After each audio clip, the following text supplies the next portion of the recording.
able to communicate telepathically with creatures was like one of the things that I was like, all right, this is something that I feel we should have with this because, communication is cool. And we want to make fun of Aquaman. And we want to make fun of Aquaman, sure.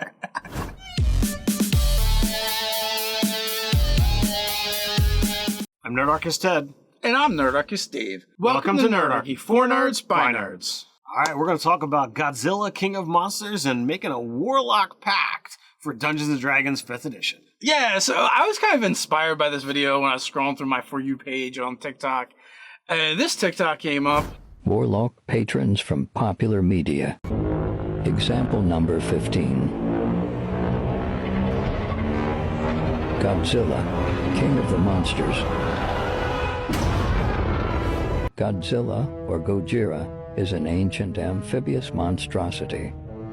A nigh-unstoppable force of destruction, Godzilla rises from the seas, awakened from their long slumber by the rampant misuse of powerful magics.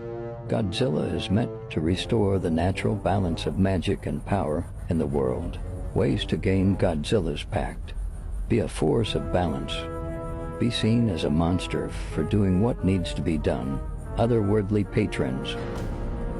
Examples of eldritch invocations. Examples of spells. And that is by @Abstract Thought. You can check them out. I'll even put a link to that particular TikTok in the video before. I don't agree with everything in it, but I thought it was funny and fun, and an engaging topic for us to talk about. I enjoy, doing these kind of topics, these kind of, video ideas, because it absolutely reinforces my mindset of like coming up with Dungeons & Dragons things or ideas based off of, just what's out there. If I watch a movie and say, oh, this was a really cool thing, oh, how can I make that be D&D? Yeah, and maybe you don't have Godzilla in your world, but you want to use a kaiju-like monster, maybe a Tarrasque or something, something else, similar. I think it would be fun, but also it would really be fun to have Godzilla straight up as your patron. Absolutely, and perhaps the fourth wall has been broken, and the existence of Godzilla in our world means it can manifest into this fantasy world. I mean, come on, magic happens.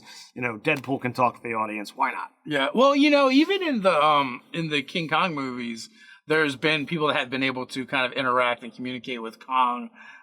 So, and I think if you go through all of the different iterations of Godzilla, and there's been tons and tons of movies, that you could probably find something similar as well. Someone has an empathic connection to the King of Monsters. And I'm pretty sure that, it's been a long time since I've watched a Godzilla movie, to be honest, but I'm pretty sure that in that world there has to be, cults and followers that worship Godzilla, because after all, how do you become the king of monsters unless someone's willing to put that crown on?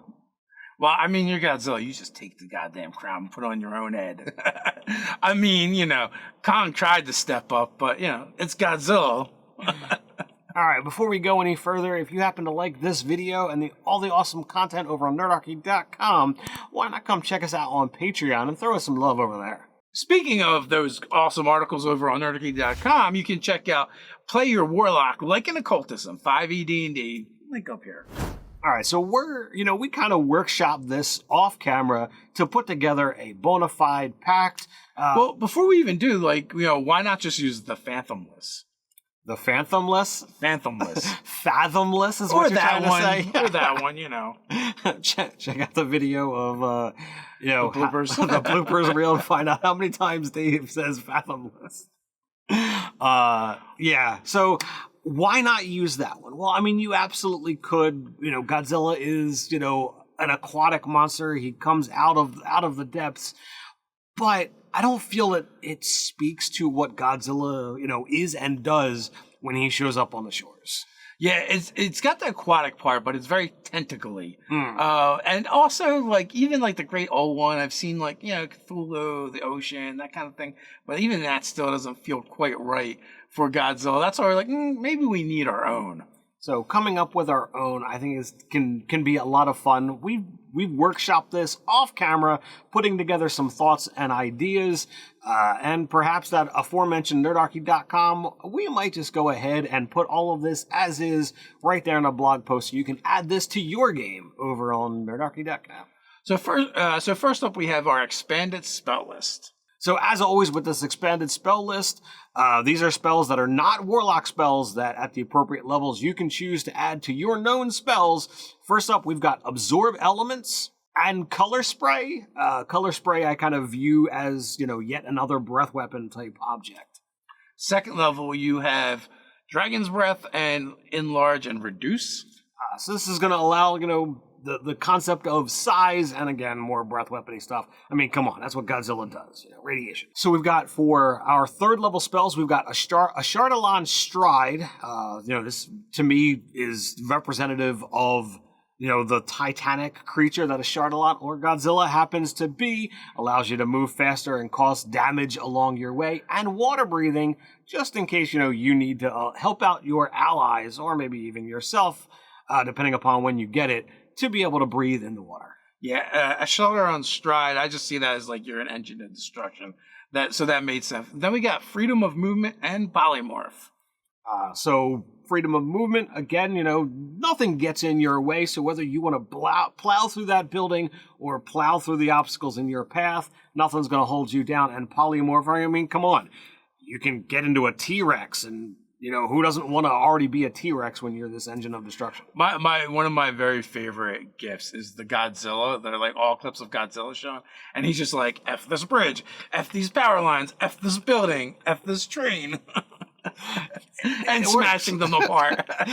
That absolutely works.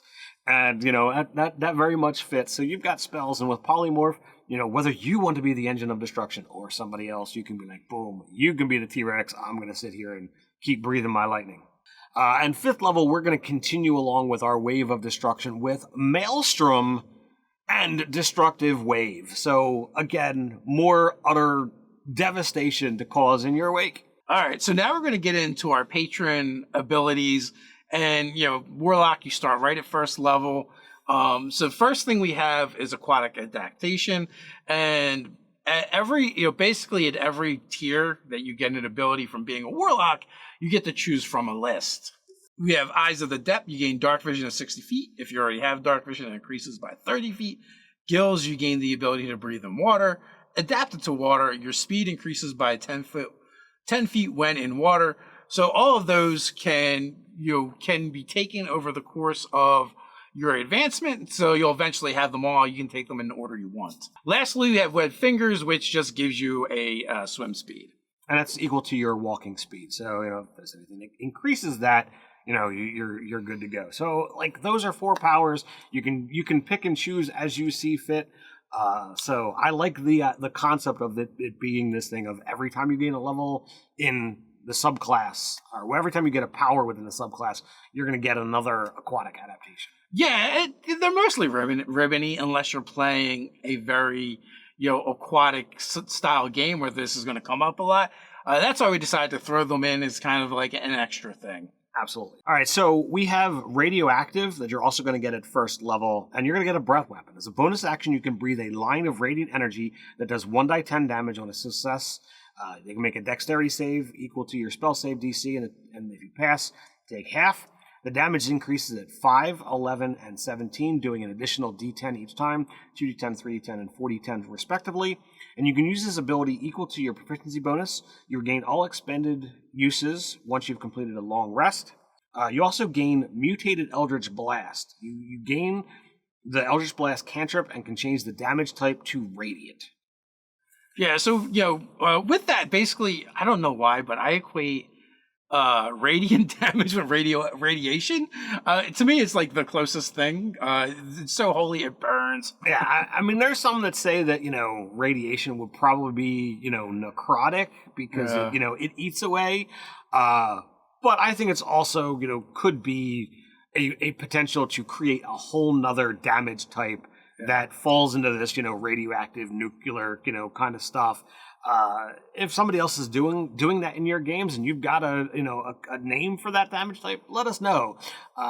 But for now, Dave says it's radiant, so you can breathe holy Godzilla lightning out of your mouth. Well, and also like when I see necrotic energy, I think dark, sickly colors, where like Godzilla's is like that bright white. Sure. So Hey, I'm not gonna sit here and argue. Like this is your bag. I'm just dancing along with you. Yeah. So well, you can let us know down in the comments, radiant or necrotic, or that third type that I just create radiation.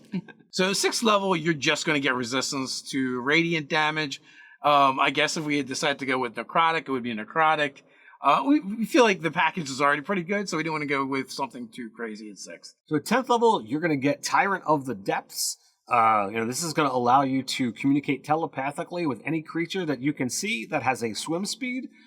This very much kind of fits, that almost Cthulhian horror / Godzilla monster of the depths. I think it's very useful.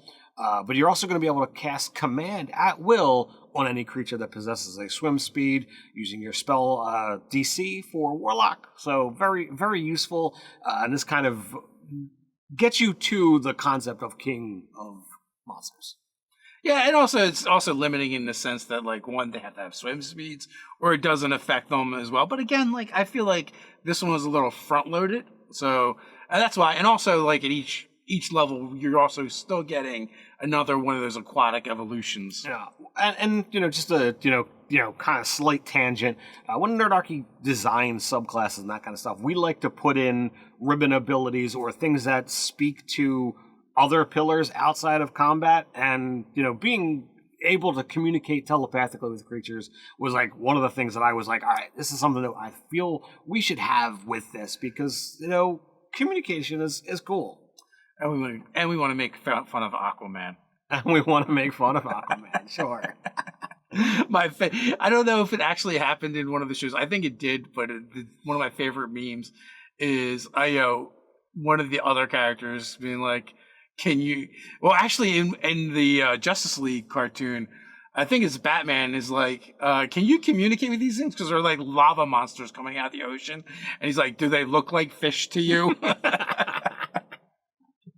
Or the meme that's that goes out there. It's like, my ability to communicate with fish is not helping us here. Yeah, but both of which are hilarious. So yeah, a little dig at Aquaman. Good fun.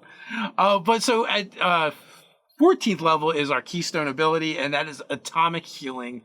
And basically, you can spend as a bonus action, you can spend as many hit dice as you want, plus your charisma modifier to heal that amount of damage.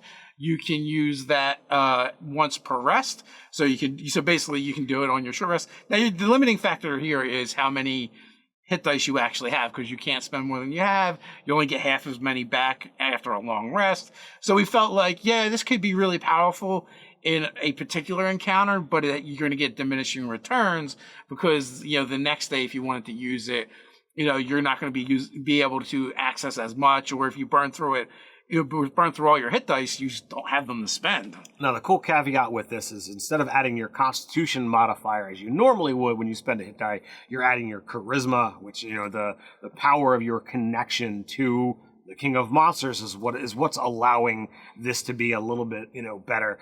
And since the Warlock as a whole is in our opinion not the strongest of classes because of how they all level up, this is going to be giving you the option of getting some free healing, since healing is not your way of doing things. And by role, Godzilla has regeneration, so this was a way of giving that power to you as the Warlock. Now, I will say, when designing this Warlock Patron, one of the things we looked at heavily is the Hexblade, because they're one of the strongest Warlock subclasses. So we're like, well, that's kind of our gauge. Is this as good or better than that? Definitely in some ways, maybe as good, but definitely not better. Right. If you want more It Comes From the Sea vibes, then you might want to check out Wizard's Wake. Welcome to the Galathasian Isles. Adventurers earn a vacation to this tropical locale and find fun in the sun. It's not long before they learn about the Wizard's Wake, an ancient shipwreck tied to a magical disaster.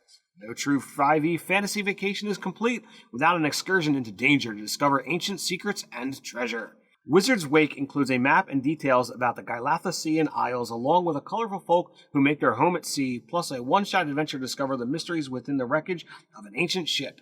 New monsters including the prismatic octopus, perfect for a tropical familiar, new playable races, reptilian ambril, and the Ataran sea folk, new druidic circle, the Circle of Salt, new divine domain, the Travel, and 5 new magic items, all set for your 5th edition game. Let us know what you think of this Warlock Patron down in the comments below. Love it, hate it, have you made something similar? Share your thoughts and ideas with the Nerdarchy community. While you're down there, don't forget to like, share, subscribe.